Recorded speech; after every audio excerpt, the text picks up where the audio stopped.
உலகத்திலேயே மிகவும் குழப்பமான படம் டெனட் தான். இது கிறிஸ்டோபர் நோலனின் இயக்கத்தினால் 2020 வெளிவந்தது. இந்த படத்தை பற்றி ஒரு எளிய விளக்கத்தை, எல்லோருக்கும் புரியும் விளக்கத்தை தான் இந்த வீடியோ கொண்டு வருது. அதனால் இந்த வீடியோவை பார்த்த பிறகு திரும்ப டெனட் படத்தை பாருங்கள், உங்களுக்கு நிச்சயம் புரியும். சரி, பல பேரும் நினச்சி கொண்டு இருக்கிறாங்க இது ஒரு டைம் ட்ராவல் படம்னு தான். அதாவது இதற்கு முன்ன கிறிஸ்டோபர் நோலன் 2014 ஒரு படத்தை இன்டர்ஸ்டெல்லர் என்ற படத்தை இயக்கினார். அது டைம் ட்ராவல். ஆனால் இந்த டெனட் அதனை விட கடினமான ஒரு கான்செப்ட். இது டைம் ட்ராவல் படம் அல்ல, டைம் இன்வர்ஷன் படம். இப்போ பார்ப்போம் இந்த டைம் ட்ராவல்னா என்ன, அடுத்தது டைம் இன்வர்ஷன் என்றால் என்ன என்று. இது ரெண்டையும் புரிந்து கொண்டால் உங்களால் இந்த படத்தை புரிந்து கொள்ள முடியும்.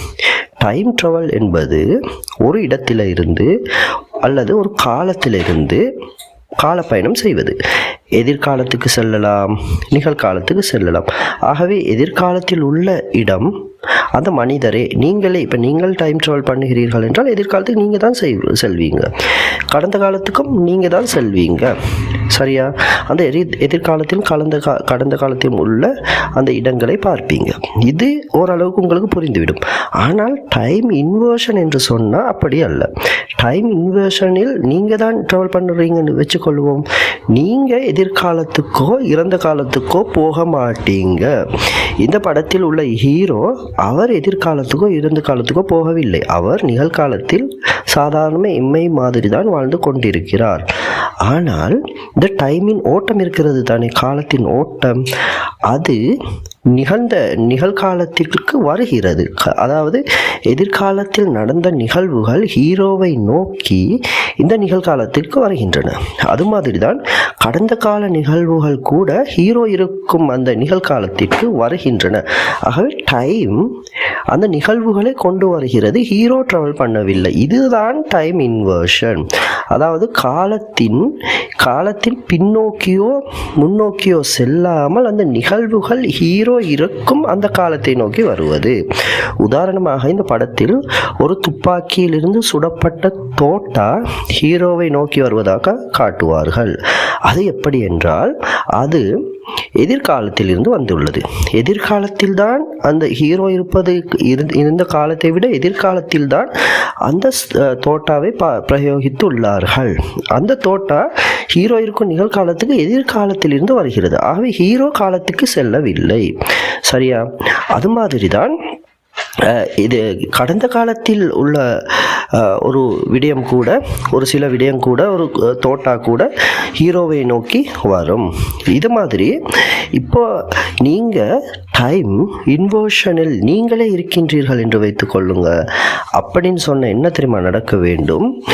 எல்லாமே ரிவர்ஸில் போக வேண்டும். இப்போ ரிவர்ஸில் போகிறது என்றால் தெரியும் தானே, பின்னோக்கி போகிறது. அது பிற்காலத்திற்கு என்று சொல்ல முடியாது, பின்னோக்கி என்று தான் சொல்ல வேண்டும்.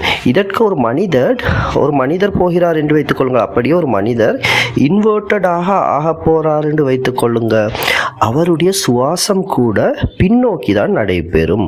அதனால் அவர் நார்மலாக நாம் செய்வது மாதிரி ஏர் பிரத் பண்ணவே முடியாது. ஆகவே டைம் ட்ராவலில் செல்லும் மனிதர்கள் நார்மலாக நாம் செய்வது மாதிரி ஏர் பிரத் பண்ணுவாங்க. ஏன்னா முன்னோக்கி தான். காலத்தில் அவர் பின்னோக்கி சென்றாலும் அவரது செயற்பாடுகள் முன்னோக்கி செயற்படலாம் டைம் ட்ராவல் கான்செப்டில். ஆனால் டைம் இன்வர்ஷன் கான்செப்டில் அவ்வாறு முடியாது. எல்லாமே பின்னோக்கி தான் செல்ல வேண்டும். ஆகவே நாம் இப்போ சுவாசிப்பது முன்னோக்கி தானே. ஒவ்வொரு எமது சுவாசமும் முன்னே நோக்கி எதிர்காலத்தை நோக்கி தானே செல்கின்றது. நாம் சுவாசத்தை எடுத்து விடும்போது எதிர்காலமாகி விடுகின்றது தானே. ஆனால் அந்த மனிதரே இன்வர்ஷனில் செல்ல வேண்டும் என்றால் சுவாசம் பின்னோக்கி செல்ல வேண்டும். இப்போ முன்னோக்கி நடக்கும் மனிதர்கள் பின்னோக்கி செல்ல வேண்டும். இவ்வாறு ஒரு கான்செப்ட். சரியா? இப்போ ஓரளவுக்கு இந்த கான்செப்ட், இந்த இரண்டு கான்செப்டையும் நீங்கள் புரிந்து கொண்டிருப்பீர்கள் என்று நினைக்கிறோம். அதாவது டைம் ட்ராவல் என்றால் என்ன, டைம் இன்வர்ஷன் என்றால் என்ன என்று. ஆக இந்த கதை டைம் இன்வர்ஷன் பற்றியது, டைம் ட்ராவல் பற்றியது அல்ல. கதை தொடங்கும் போது ஒரு ரகசிய புரோட்டகனிஸ்ட் காட்டப்படுகிறார். இந்த புரோட்டகனிஸ்ட் தான் ஹீரோ. அவருக்கு, இந்த புரோட்டகனிஸ்டுக்கு பேரே சொல்லப்படாது. அவர் சிஐஏவின் ஒரு மிஷனில் ஈடுபடுகிறார். அந்த மிஷனில் ஒரு மிஸ்டீரியஸான ஆப்ஜெக்ட் கையாளப்படுது. அது சாதாரண ஒரு பொருள் அல்ல. எதிர்காலத்தில் இருந்து வந்த ஒரு பொருள். இப்பொழுது விளங்கிவிட்டதா? அதாவது புரோட்டகனிஸ்டான ஹீரோ ஒரு மிஷனில் ஒர்க் பண்ணி கொண்டே இருக்கிறாரு. அவருக்கு எதிர்காலத்தில் இருந்து வந்த ஒரு மிஸ்டீரியஸான ஆப்ஜெக்ட் கிடைக்குது. அதை வைத்துக்கொண்டு அவர் ரிசர்ச் பண்ண தலைப்படுறாரு. ஆகவே அந்த மிஸ்டீரியஸான ஆப்ஜெக்ட் எதிர்காலத்திலிருந்து ஹீரோவிடம் வந்துள்ளது. ஹீரோ ட்ராவல் பண்ணவில்லை, சரியா, இன்வர்ஷனில் வந்துள்ளது. அதற்கு பிறகு அவர் டெனட் என்ற ரகசிய அமைப்புக்குள் சேர்க்கப்படுகிறார். இதனால் தான் இந்த படத்துக்கு டெனட் என்று பெயர் வைக்கப்பட்டது. அந்த அமைப்பு என்ன செய்து தெரியுமா? அது எதிர்காலத்திலிருந்து வரும் ஒரு பெரிய ஆபத்தை தடுப்பதற்காக போராடுது. அதில் புரோட்டகனிஸ்டாகத்தான் ஹீரோ இருக்கிறார். இப்பொழுது எதிர்காலம் என்றால் இன்றைக்கு நாம் இந்த வீடியோ உருவாக்கி கொண்டிருக்கும் இந்த திகதி நிகழ்காலம். நாளை எதிர்காலம் அல்லவா? நாளை என்ன நடக்கும் என்று உண்மையிலே 100க்கு 100 எம்மால் ஓரளவு கணிக்க முடியுமே ஒழிய சொல்ல முடியாது. 100 வருடத்தில் என்ன நடக்கும் என்று எம்மால் சொல்லவே முடியாது அல்லவா? 1000 வருடத்தில். ஆனால் 1000 வருடத்தில் இப்பொழுது நடப்பது மாதிரி நிகழ்வுகள் நடந்தே கொண்டிருக்கும் அல்லவா? அந்த நிகழ்வுகள் நடந்து கொண்டுதான் இருக்கும். அப்படிதான் ஒரு நிகழ்வு நடக்கப் போவதை இந்த நிகழ்காலத்தில் உள்ள விஞ்ஞானிகள், டெனட்டில் உள்ள விஞ்ஞானிகள் கண்டுபிடிக்கிறாங்க. அந்த நிகழ்வு தான் எதிர்காலத்தில் நடக்க போகுது. அது நடந்தால் அதனால் பெரிய ஒரு ஆபத்து வரும் எமது பூமிக்கு. இதனை தெரிந்து கொண்ட அந்த விஞ்ஞானிகள் டெனட் அமைப்பின் ஊடாக இரகசியமாக அதை தடுக்க போராடுறாங்க. அதற்கு தலைமை தாங்கி அது முக்கியமான ஒருவராக போராடுறார் புரோட்டகனிஸ்டான ஹீரோ. இது புரிந்து விட்டதா?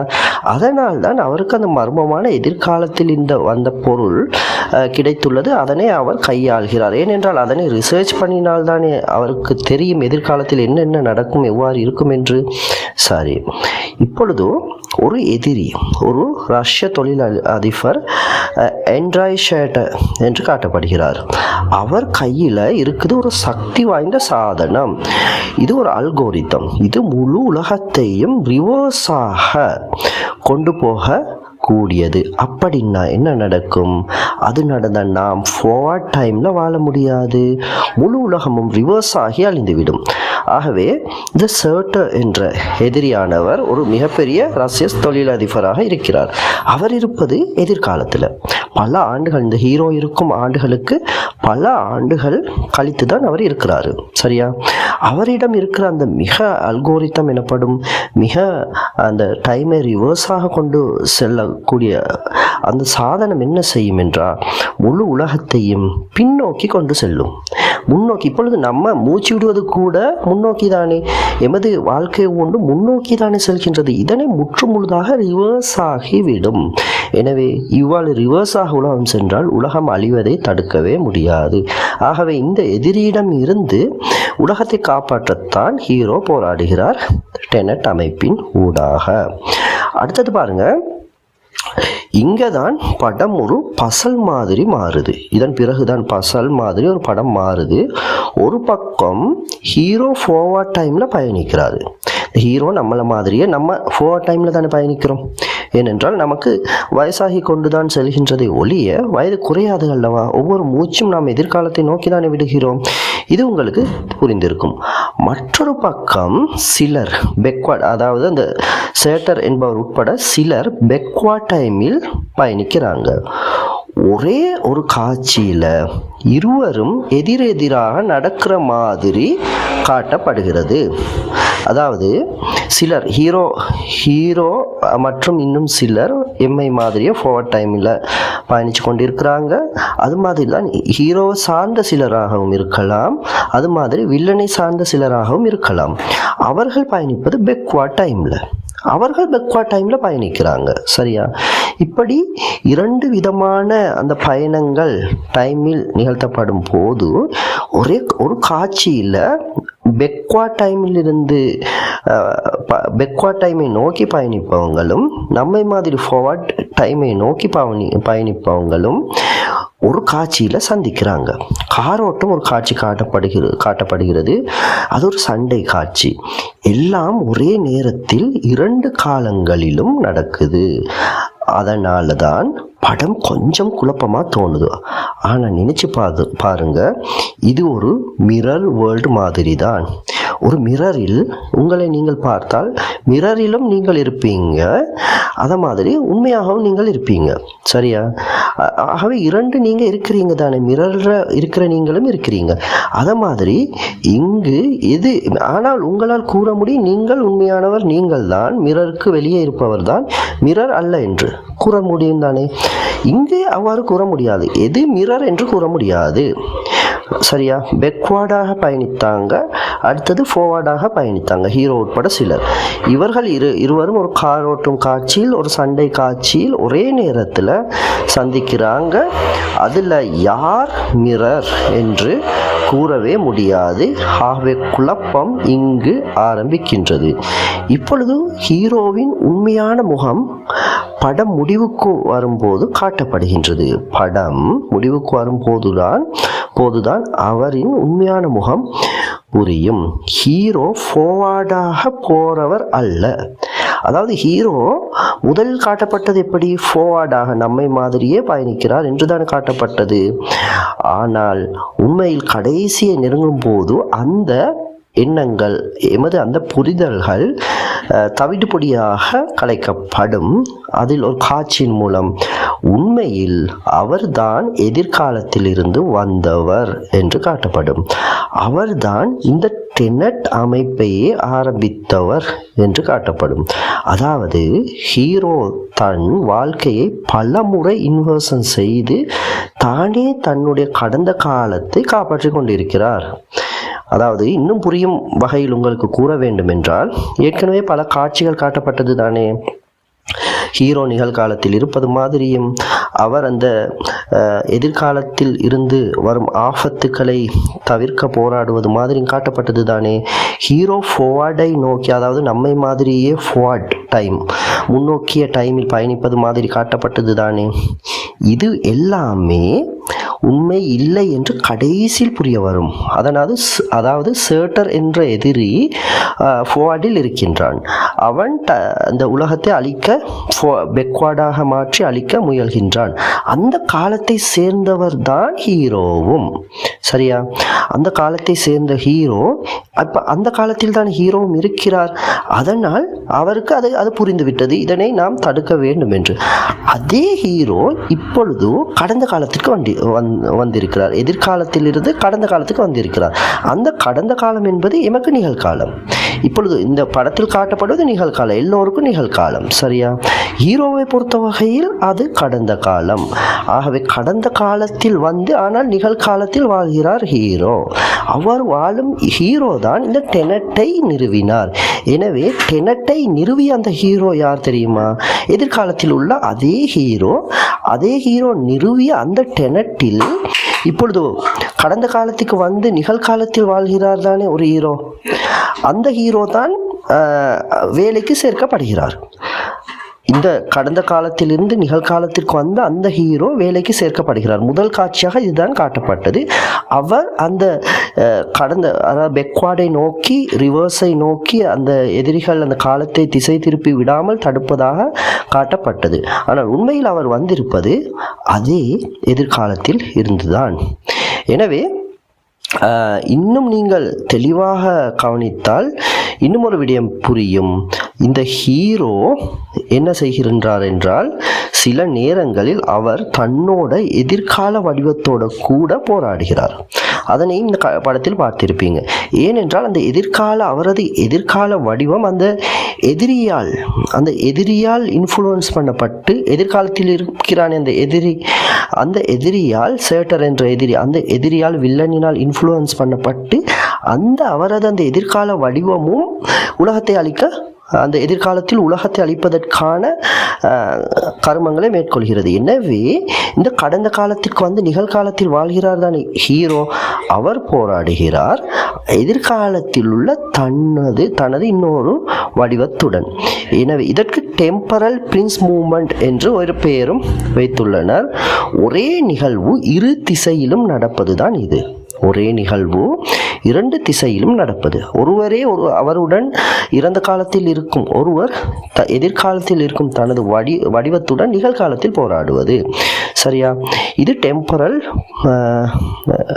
டெம்பரல் பின்சம் மூவ்மெண்ட் என்று குறிப்பிடப்படும். இதுவும் இந்த படத்தில் காட்டப்படுகின்றது. எனவே டெனட் என்ற சொல்லை நன்றாக நீங்கள் கவனித்தால் அதை முன்பக்கமும் பின்பக்கமும் ஒரே மாதிரி எழுத முடியும்.